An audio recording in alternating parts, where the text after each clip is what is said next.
Puspusan ang paghahanda ng Department of Energy para matiyak na sapat ang supply ng kuryente sa panahon po ng eleksyon. Ayon kay Energy Assistant Secretary Mario Marasigan, tinitiyak po ng DOE na nakahanda ang mga planta lalo't kasabay ng eleksyon ng panahon ng tag-init.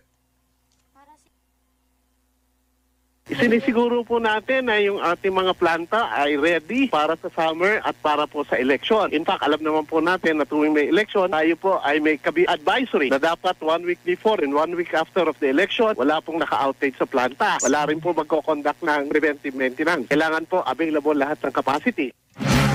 Tinututukan din ang kagawaran ng transmission at distribution system. Bagamat hindi pa rin umano nila iniaalis ang posibilidad na magkaroon po ng aberya, meron na rin anya silang inilatag na contingency measures. Nagkaroon na po tayo ng briefing sa ating Commission on Election. Nagkaroon na po kami ng coordination kung saan ina-identify na rin po namin yung mga key and vital facilities na gagamitin sa election. That is